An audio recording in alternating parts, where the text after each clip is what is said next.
Hello my dear students, मैं Lokesh Agarwal accounts पर triple A में एक बार फिर आपका स्वागत करता हूं। दोस्तों, आज हम लोग चैप्टर डिस्कस करने जा रहे हैं, एक बेहद ही छोटा सा आसान सा चैप्टर जिसका नाम है लिवरेज। ठीक है, ये चैप्टर जो है ये बीबीए सेकंड ईयर और बीकॉम थर्ड ईयर दोनों में कॉमन है, तो हम दोनों के लिए लिवरेज का चैप्टर पढ़ रहे हैं। लिवरेज क्या होता है क्या नहीं है, इसके सारा कॉन्सेप्ट हम आज ही डिस्कस करने वाले हैं। तो देखते हैं बेटा लिवरेज के चैप्टर में क्या क्या है। देखो बेटा, लिवरेज के चैप्टर को समझने के लिए पहले हमें एक इनकम स्टेटमेंट को समझना पड़ेगा, यानी प्रॉफिट की कैलकुलेशन कैसे होती है वो सीखनी पड़ेगी। और बेटा इनकम स्टेटमेंट कैसी होती है, जरा आओ लिवरेज के चैप्टर को समझने के लिए ये देखते हैं। पहले देखिए, राजस्थान यूनिवर्सिटी के लिए बनाई गई इनकम स्टेशनरी, इनकम स्टेटमेंट। आ जाओ, अभी अभी बताया था जब आप लड़ाई कर रहे थे। हाँ वही तो, इसीलिए नहीं बता रहा। आओ, हाँ बेटा, है ना, आप देख सकते हो इसको बाद में दोबारा। ठीक है, चलो इनकम स्टेटमेंट करें, तभी तो मैं बोल रहा हूँ सारी वीडियोस रिकॉर्डेड है पुरानी क्लासेस की, कैश फ्लो वगैरह की, तो वो देख सकते हो तुम।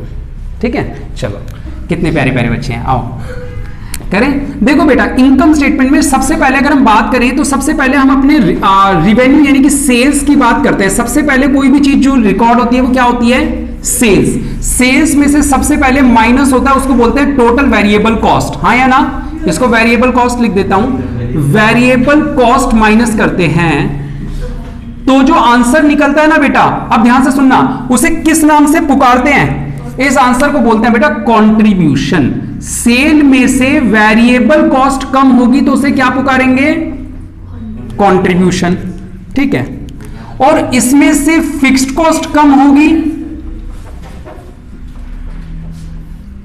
ठीक है, फिक्स्ड कॉस्ट कम कर दी तो जो आंसर आया उस आंसर का नाम क्या है सुनेंगे बेटा, उस आंसर को हम पुकारेंगे एबिट। क्या नाम पुकारेंगे? एबिट। एबिट का मतलब क्या होता है?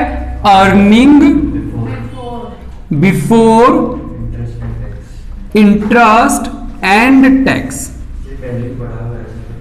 नहीं, वो आपको मिलता जुलता सा लग रहा है थोड़ा सा कैपिटल बस्टिंग वाले चैप्टर से, अभी अलग आने वाला है थोड़ी देर बाद।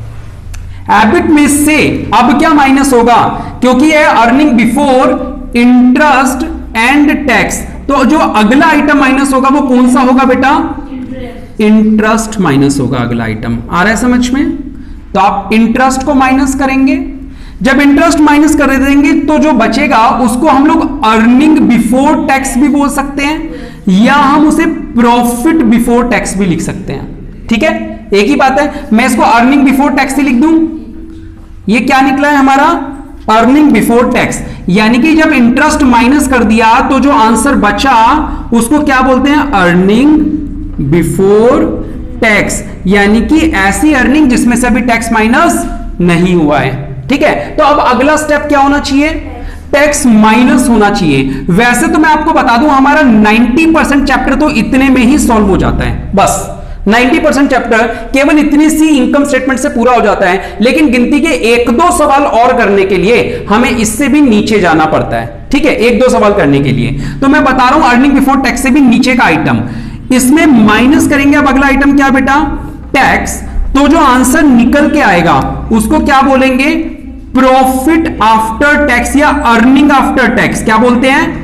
प्रॉफिट आफ्टर टैक्स बोलोगे या फिर क्या बोलोगे? Earning after tax. इसको प्रॉफिट आफ्टर टैक्स भी बोल सकते हैं, अर्निंग आफ्टर टैक्स। क्लियर है? आसान है अभी तक? अब एक बात बताओ, जब टैक्स चुका देते हैं सरकार को तो सबसे पहले डिविडेंड दिया जाता है शेयर होल्डर को। शेयर होल्डर दो तरह के होते हैं, एक प्रेफरेंस और एक इक्विटी। पहले किसको देंगे? प्रेफरेंस वालों को देंगे। तो यहां पे हम माइनस करेंगे प्रेफरेंस डिविडेंड। हम यहां पे माइनस कर देंगे प्रेफरेंस डिविडेंड, तो जो बचेगा उसका आंसर उसे क्या पुकारेंगे बेटा? उसे पुकारेंगे हम लोग, हाँ बिल्कुल सही, हाँ, earning available for equity share holders. ठीक है, अर्निंग यानी ये वो पैसा बचा है जो किन के लिए अवेलेबल है? इक्विटी शेयर होल्डर्स के लिए अवेलेबल है। ठीक है, फिर हम इसे डिवाइड कर देते हैं नंबर ऑफ इक्विटी शेयर्स से। नंबर ऑफ इक्विटी शेयर से क्या कर देते हैं? डिवाइड। तो जो आंसर निकलता है उसको क्या पुकारते हैं? Earning per share. मैंने आपसे जैसा कि पहले भी कहा बेटा, इसको लिख देता हूं,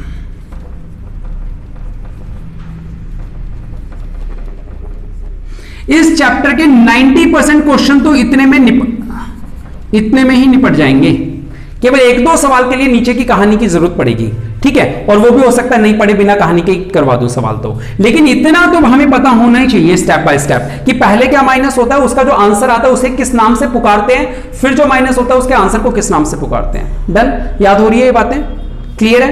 अब देखो लिवरेज का चैप्टर क्या है बेटा, लिवरेज के चैप्टर में 3 तरह के फार्मूले हमें पढ़ने को मिलते हैं, केवल 3 फार्मूले, ठीक है। पहले फार्मूले का नाम है ऑपरेटिंग लिवरेज। क्या नाम है इसका? Operating leverage. बेटा ऑपरेटिंग लिवरेज का फार्मूला क्या है, जरा ध्यान से सुनना।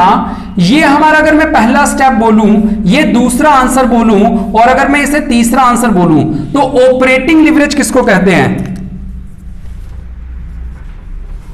ऑपरेटिंग लिवरेज, ये हमारा फार्मूला है। जैसे रेशो वेशो में फार्मूले होते हैं ना, ऐसे बस 3 फार्मूले। ऑपरेटिंग लिवरेज, इसको हम बोलते हैं ओएल। इसका फार्मूला होता है बेटा ऑपरेटिंग लिवरेज का कंट्रीब्यूशन अपॉन एबिट, यानी हम कहें तो 1 को 2 से डिवाइड कर दो। यानी कि क्या मीनिंग हुआ, ऑपरेटिंग लिवरेज क्या होता है बेटा, ये पहला स्टेप है, पहला आंसर जो आता है उसको क्या बोलते हैं? कंट्रीब्यूशन, और कंट्रीब्यूशन के बाद क्या आता है? एबिट। तो ऑपरेटिंग लिवरेज का फार्मूला क्या बन गया, जो ऊपर है वो ऊपर और जो नीचे है वो नीचे। बताओ समझ में आ रहा है या नहीं आ रहा? आसान है, मुश्किल है? बहुत इजी फार्मूला है। दूसरा जो हमारा टॉपिक है इस चैप्टर के अंदर वो है बेटा हमारा फाइनेंसिंग लिवरेज। दूसरा क्या है? Financing leverage. फाइनेंसिंग लिवरेज को हम लोग एफएल के नाम से लिखेंगे, और इसका फार्मूला क्या होगा? EBIT upon EBT. क्या फार्मूला होगा? एबिट अपॉन ईबीटी, यानी कि 2/3। यहां से यहां तक का जो रिलेशनशिप है उसे क्या बोलेंगे हम लोग? Financing leverage. और फाइनेंसिंग लिवरेज का आंसर क्या होगा? EBIT upon EBT. जो ऊपर है वो ऊपर और जो नीचे है वो नीचे। आ रहा है समझ में? कितना आसान है फार्मूला याद करना। और तीसरा और जो लास्ट टॉपिक है वो है इसमें क्या बेटा? Combined leverage. क्या है इसके अंदर? Combined leverage. बेटा कंबाइंड लिवरेज यानी कि इन दोनों का कंबाइंड लिवरेज। मैं चाहता हूं कि आप लोग कोई फार्मूला बना के बताएं मुझे, बिना चैप्टर पढ़े आप लोग कोई बनाएं। केवल वंशज को अलाउड नहीं है, बाकी कोई नहीं बोलेगा। भगवान भला करे। दोबारा बोलो। Contribution upon EBT. हाँ, वो वंशज ने उसके कान भर दिए। आ जाओ, उसको पक्का याद भी नहीं होंगे जबकि आप लोगों से सीखा कंबाइंड लिवरेज यानी कि कंबाइंड लिवरेज। हाँ या ना? बुक खोल के देखा। कंबाइंड लिवरेज यानी कि कंबाइंड लिवरेज। कंबाइंड लिवरेज का मतलब जो ऊपर है वो ऊपर लिख दो और जो नीचे है वो नीचे लिख दो। बताओ फार्मूला मुश्किल था या आसान था? मैं बता रहा हूं, अभी वहीं पे आऊंगा। पहले तो ये बताओ ये समझ में आया नहीं आया? यानी कि ये क्या है? 1/3। ये 1/2, 1/3 ये सब याद नहीं करने। ये मैं आपको केवल ये बताना चाह रहा हूं कि फार्मूले बने कैसे, डेवलप कैसे हुए हैं। ऑपरेटिंग लिवरेज बोलते हैं जो फिक्स्ड कॉस्ट के इर्द गिर्द घूमती है। ऑपरेटिंग लिवरेज, लिवरेज का मतलब होता है पुश इफेक्ट। यानी कि इसका मीनिंग क्या हुआ कि अगर सेल को बढ़ाया जाए, अगर सेल को पुश किया जाए, बढ़ाया जाए या कम किया जाए, तो हमारे एबिट पे क्या असर आएगा? बेटा सेल और वेरिएबल कॉस्ट दोनों साथ साथ चलती है। जितनी सेल बढ़ती है उतना वेरिएबल कॉस्ट, लेकिन फिक्स्ड कॉस्ट चेंज नहीं होती। पता है ना आप लोगों को? तो यानी कि अगर मैं सेल बढ़ा रहा हूं तो जरूरी नहीं है सेम जितने परसेंटेज में मैंने सेल बढ़ाई है उतनी ही परसेंटेज में एबिट बढ़े, नहीं ना। एबिट जो है इसके बीच में रास्ते में कौन आता है? Fixed cost. यानी ये जो ऑपरेटिंग लिवरेज है ये फिक्स्ड कॉस्ट के इर्द गिर्द घूमती है। फिक्स्ड कॉस्ट से ऊपर वाली वैल्यू ऊपर और नीचे वाली वैल्यू नीचे। यानी फिक्स्ड कॉस्ट से ऊपर क्या था? कंट्रीब्यूशन, वो ऊपर, और नीचे क्या था? एबिट, वो नीचे। दूसरी चीज फाइनेंसिंग लिवरेज। फाइनेंस यानी कि क्या है? इंटरेस्ट। फाइनेंस का मीनिंग क्या है? इंटरेस्ट के इर्द गिर्द घूमने वाली बात। ठीक है, अब ये मिटा रहा हूं 1/2, 2/3। इंटरेस्ट के इर्द गिर्द का मतलब जब फाइनेंस सुनोगे तो इनमें से कौन सा वर्ड फाइनेंस से रिलेटेड है? ये है। तो इंटरेस्ट से ऊपर वाला ऊपर और नीचे वाला नीचे। फिर जब कंबाइंड लिवरेज की बात आई तो इन दोनों का कंबाइंड किया, यानी कि कंट्रीब्यूशन ऊपर और एबिट ईबीटी नीचे। कंबाइंड लिवरेज का एक और फार्मूला है बेटा, क्या फार्मूला है? Operating leverage into financing leverage. जो लोग ये सोच रहे थे थोड़ी देर पहले वो गलत सोच रहे थे। कंबाइंड लिवरेज का फार्मूला क्या सोच रहे थे? ऑपरेटिंग प्लस फाइनेंस, वो गलत सोच रहे थे। ऑपरेटिंग मल्टीप्लाइड फाइनेंसिंग, आओ प्रूव करके देखें। बेटा ऑपरेटिंग लिवरेज का फार्मूला क्या था? Contribution upon EBIT. Financing leverage का फार्मूला क्या था?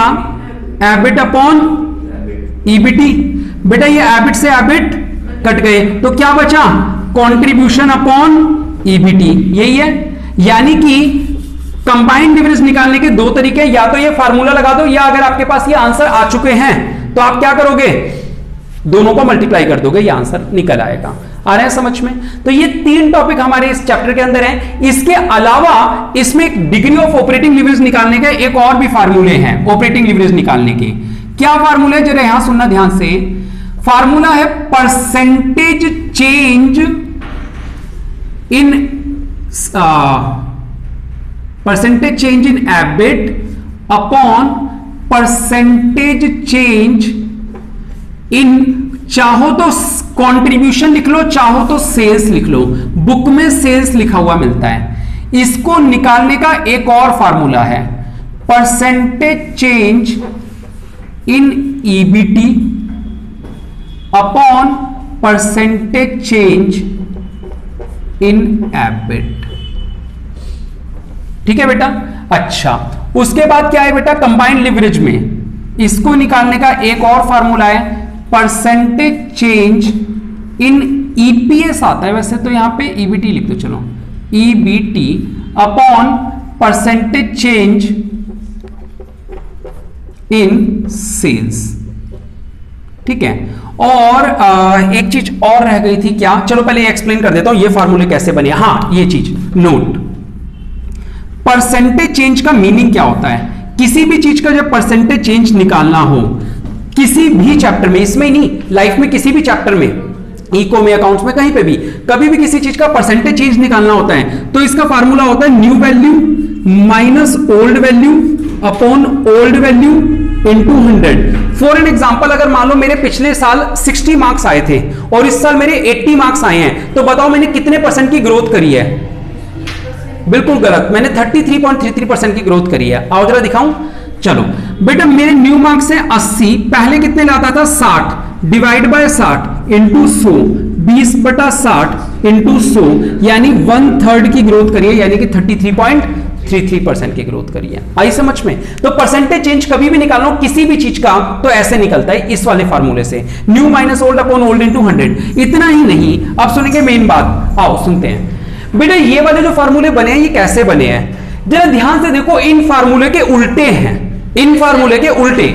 जब परसेंटेज चेंज वाला फार्मूला, पहली बात तो सर ये लगाना कब है? जब आपके पास दो अलग अलग साल की या दो अलग अलग पीरियड की वैल्यूज हों, पहले 6 महीने की, बाद के 6 महीने की, या पहले साल की, दूसरे साल की। जब दो अलग अलग पीरियड की एक ही कंपनी की दो अलग अलग साल की वैल्यूज होती हैं, तब हम ये वाले फार्मूले को यूज करते हैं। जब दो अलग अलग वैल्यूज हो तभी, जब सिंगल ही वैल्यू दे रखी है तब हम वो फार्मूले यूज ही नहीं कर सकते। देखो, चेंज पता लगाने के लिए दो वैल्यूज का पता होना जरूरी है। अगर वैल्यू सिंगल पता है तो क्या हम चेंज पता लगा सकते हैं? नहीं। यानी ये फार्मूले कब लगाने होंगे? जब चेंज दो वैल्यूज गिवन हो। ठीक है, पहली बात। फार्मूले कैसे याद रहेंगे ये वाले?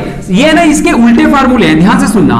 परसेंटेज चेंज इन एबिट ऊपर और परसेंटेज चेंज इन कंट्रीब्यूशन, बेटा मैं आप लोगों को बता दूं बुक में कहीं लिखा हुआ नहीं मिलेगा, लेकिन अगर स्टिल आप परसेंटेज चेंज इन कंट्रीब्यूशन में निकाल दोगे तो भी आंसर सेम आएगा। यहां पे बुक में जो फार्मूला होता है वो क्या होता है? परसेंटेज चेंज इन सेल्स, लेकिन अगर आप परसेंटेज चेंज इन कंट्रीब्यूशन निकालो तो भी उसकी वैल्यू बिल्कुल वही होती है। ठीक है, तो समझ पा रहे हो?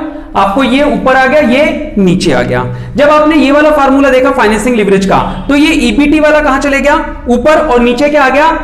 एबिट आ गया। डन। उसके अलावा कंबाइंड लिवरेज में क्या हो गया? ये कंट्रीब्यूशन तो चले, कंट्रीब्यूशन को नाम क्या दे दिया अपन ने? सेल्स, और ये ईबीटी चले गया ऊपर। और परसेंटेज चेंज किसी भी चीज का निकालना हो तो कैसे निकलेगा? New minus old upon old into 100। ठीक है, अब हम लोग इस टॉपिक को देखते हैं। इस टॉपिक के अंदर एक फार्मूला और आएगा हमारा इंडिफरेंस पॉइंट का, जो अभी मैं एक्सप्लेन नहीं कर रहा हूं, केवल लिखवा के छोड़ रहा हूं। जब सवाल आएगा तब बता दूंगा। एक या दो ही सवाल है इंडिफरेंस पॉइंट पे, शायद दो ही सवाल है मेरे ख्याल से इंडिफरेंस पॉइंट के।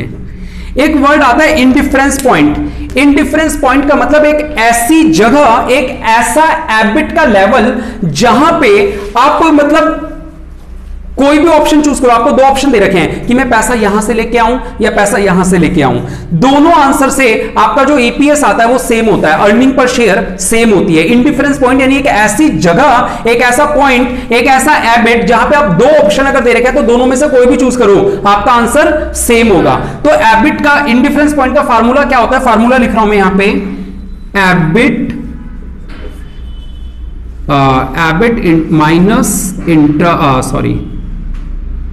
माइनस इंटरेस्ट, ठीक है, अपॉन, बुक खोल के देखना एक बार इसमें, एबिट माइनस